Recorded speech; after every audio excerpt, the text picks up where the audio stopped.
Diving into this food article so we can move to Elden Ring. 5 restaurant chains making the biggest comebacks right now.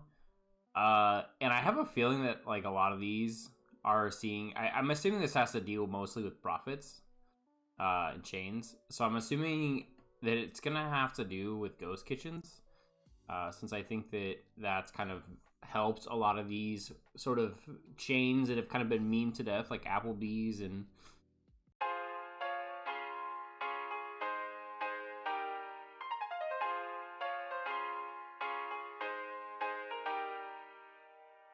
Everyone loves a good comeback story, and for the restaurant industry, it's no different. Whether it's about a big national franchise getting back to its roots, I honestly don't care about big national franchises. I kind of just want to see the little restaurants survive. Small regional chain buckling down, realizing its full potential. The comeback story is a definitive best-selling menu item. And can you put that on the menu? The fall-off comeback cycle is a common occurrence in the U.S. restaurant industry and shows no signs of subsiding. Here's a look at 5 major restaurant chains that are making the biggest comebacks right now. And don't miss Porter. I don't care about that one. Applebees. I don't want Applebees to come back. I've never had a good... The last couple of times that I ate Applebees, I got so sick. And I haven't gone back in years. I let her win just so I can keep looking at her. That's a good strat. Applebee's has been around since 1980, and its more than 40 years of operation has seen more than its fair share of highs and lows. It's broken down by the company man. Applebee's was in a slump of much of the 2010s, which little to no footprint of growth. An acquisition by IHOP. IHOP bought out Applebee's?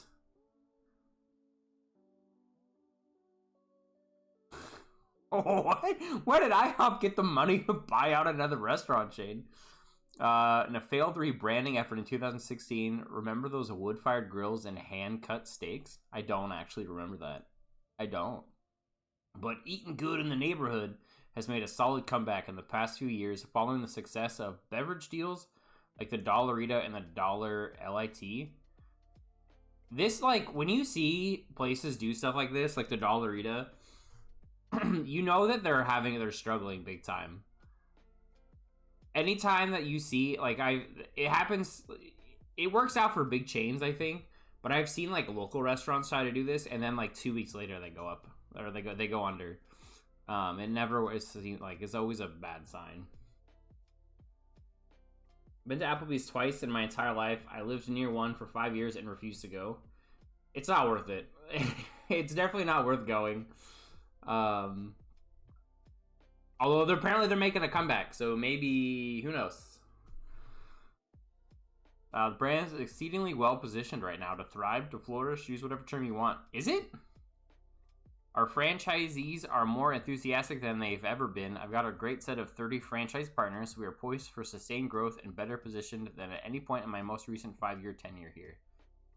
Is it not still a meme? Like, why? What have they done? I wish this would explain what they've done. I mean, I guess they did. I lied. They did. They told us about this. The expansion into off-premise sales. I'm assuming this is also just the ghost kitchen thing. Oh, it's not found. That's not helpful. So, because you see, there's so many ghost restaurants, and they're all just these chains. And people will order for them not knowing that it's Applebee's or whatever. All right, IHOP. I've actually seen a couple IHOPs pop up, which is wild because I thought IHOP was like gone and dead. Like countless other sit-down family restaurants, IHOP was hard hit by the pandemic. Declining sales forced the chain to close nearly 100 restaurants in the U.S. That's not very many, though. That doesn't sound like a lot. Maybe in the S&P Global Market Intelligence ranked IHOP's parent company, Dine Brands Global, among the top 5 restaurant companies most likely to default on their loans. What a thing to be voted. Ghost Kitchens rear their ugly heads again, right? IHOP held strong, though, and in the past year has taken serious strides towards adapting its business to an off-premise dining model. I'm assuming that's what this means, right? Or does that just mean, like, takeout and to-go? Oh, if I would just read... Quarter of chain sales in the most recent quarter were through takeout and delivery, on par with its performance at the height of the pandemic. IHOP also has plans to launch a duo of new virtual brands, Thrilled Cheese and Super Megadilla. Yeah. So I think like they're seeing these big booms in takeout and delivery because of their like Ghost Kitchen app stuff, like apparently like Thrilled Cheese and Super Megadilla, which are really just exactly the exact same food, just with a different title. I've never heard of Potbelly. Sandwich shop and drive-through. It's because it's Chicago-based. The Chicago-based sandwich chain has had tough past few years. Anybody been to Potbelly? Let's see, their sales have been declining for about 5 years and reached new lows in mid-2021. Just a month ago, the Nasdaq cautioned investors from purchasing Potbelly stock, which has lost 57% of its value since 2017. But recently, business has been picking back up. In its most recent quarter, Potbelly reported sales increase of 30%. Stock prices were up too, with investors received a 21% return over a 12-month period, and the chain is expecting the growth to continue as it plans to expand its franchising operation and grow its footprint to 2,000 restaurants in the next 10 years. That's kind of bold. I wonder what they did. What did they do? Is it just more Ghost Kitchen off-premise stuff?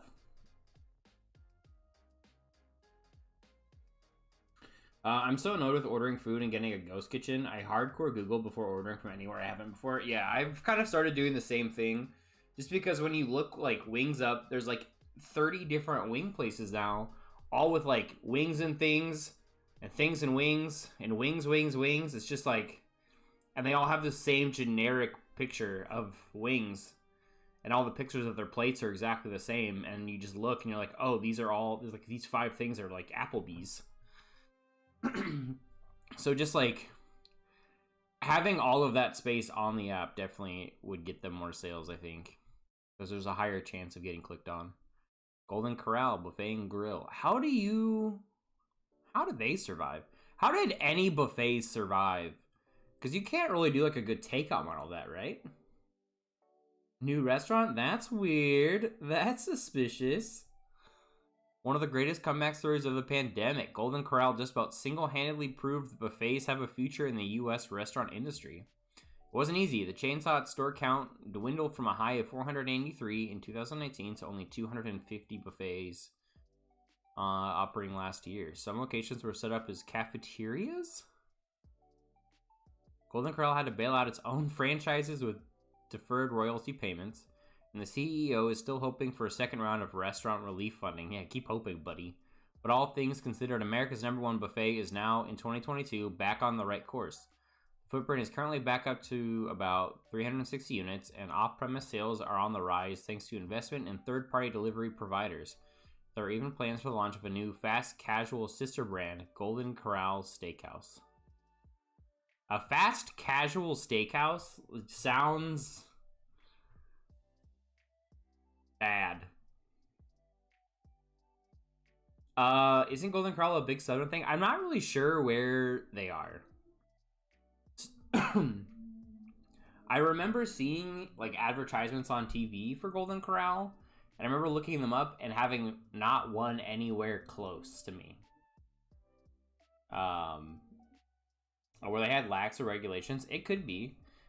There are buffet places that do takeout near me as well, and I don't really understand it. Not Jack in the Box.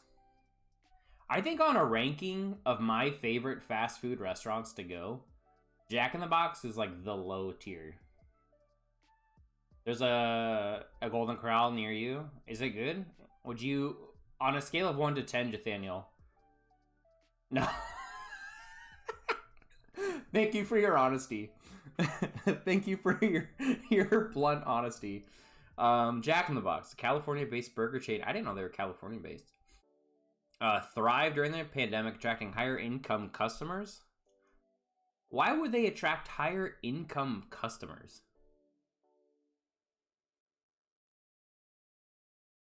How do they know? Growing its sales and even gaining some customers in the process. A recent growth spurt has helped Jack in the Box's footprint expand by 201 restaurants, with plans for more than 6,000 restaurants by 2030. The regional chain has every intention of becoming a major national player within less than 10 years. It was a long time ago. There's 3 in Washington and not a single one in Oregon. That's why. I don't remember how long ago, but Jack in the Box got like a ton of people sick. And so they've been like, Jack in the Box has definitely had its like highs and lows. The few times that I've gone to Jack in the Box go, I've like definitely not enjoyed it.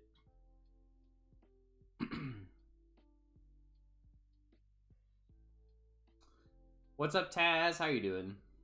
But yeah, definitely low tier. I don't want, like, I don't like. Is it mean for me to say that, like, I don't really. Why are these places making comeback? IHOP, just for like nostalgia's sake of going there as a kid. I was like, yeah, all right, yeah, you guys come back, but we don't need Applebees. We don't need Applebees. But it does sound like most of these places were able to stay open because of how did they phrase it? What was the phrase they used?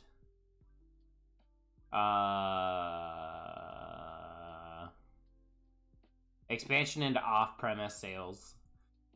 Which again is still like to go and take out, but I think that again they saw these booms because of their ghost kitchens. What happened at work? Are you alright? Is Jack in the Box fast food or not? Jack in the Box is definitely, in my opinion, fast food. It's just like a fast food burger joint. And it's not good. Carl's Jr. Over Jack in the Crack. Yeah, Jack in the Box looks better than Jack in the Box looks better than Jack's. But here where you live? Oh, I see. At a subpar restaurant designed for the modern idea of a redneck. Yeah. I do enjoy Carl's Jr. Way more than Jack in the Box. I don't know if Carl's Jr. is my favorite one, though. None of them are on my list of favorite restaurants. Although IHOP, I don't even know if I like IHOP. I haven't been to IHOP for years. And I only have fond memories because I was like such a young kid, so like going out to a restaurant was like such a thrill, such a treat. Was it good? Probably not. I don't remember though.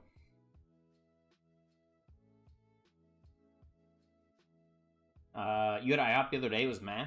Not worth the comeback.